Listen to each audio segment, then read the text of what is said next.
camera goes to war. Each day it records the courage and heroism of our troops in battle. But rarely do you see the camera and the men behind it who risk those same dangers to send back their stories and pictures.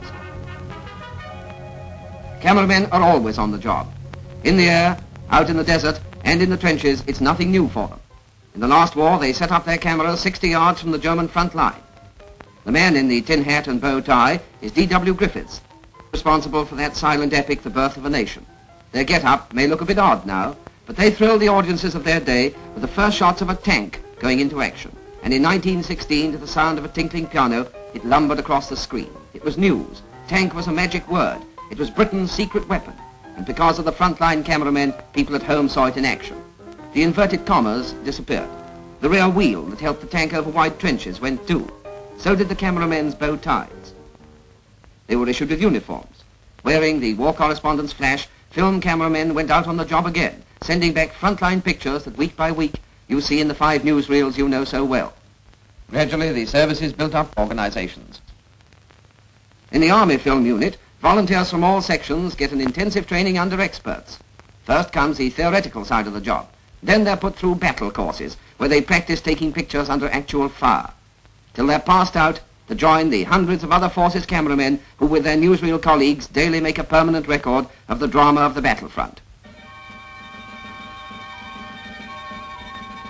This is the real thing. Side by side, they brought back the story of that great raid on Vargsa. Early morning saw the first combined operation by cameramen in this war, an historic occasion. In every kind of light they worked, at dusk and at dawn, from midnight to midday to bring back these perfect pictures. You're in the thick of the fight with our assault squads, as the cameraman finds what cover he can under a low wall. He contrasts the smoothness of a destroyer sailing on snow, it seems, with planes that melt the snow all round. Like the wireless operators, the cameraman's job is a highly specialized one. He must work a complicated camera and work it right with hell let loose around it. He comes face to face with the enemy in more senses than one. His sense of humor makes him film a Nazi notice forbidding photography before taking the pictures you've just seen. And they were taken by men like this. Sidney Bonnet of Gaumont British. Here he's on his way to film the Narvik raid. He was the first cameraman, by the way, to fly over Everest. A lot of thought and planning is required to get first-class pictures. The equipment's expensive and weighty to lug about in battle. Universal's Leslie Murray wipes bomb spray off his camera near Narvik.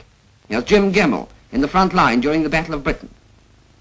This is the camera, and this is Ian Struthers using it to shoot the beaches of Sicily on that historic invasion morning. Douglas Hardy took one of the brilliant Malta convoy stories you saw.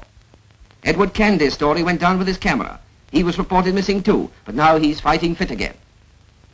Universal's Frank Burnell changes film in his portable darkroom, the changing bag. Jack Cotter Sr., expert in aerial photography in the last war on this.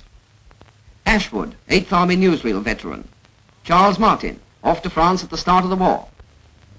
Subsequently, he went to Dunkirk to record for history the miracle evacuation of 1940. Sergeant Ackland hits the headlines at home when he films the meeting of the American and 8th Armies in Tunisia. "Hello, Limey," they said. "How'd you do?" said his camera. The Army Film Unit was on the job throughout the campaign. They were in Sicily, too. Although you're never told who took the pictures, for headquarters use, each Army cameraman has a number board that identifies his film. As you can see, the cameramen are mostly sergeants. They go into action anywhere and any time, armed only with loaded film. Their gallantry is unquestioned. And here's the owner of that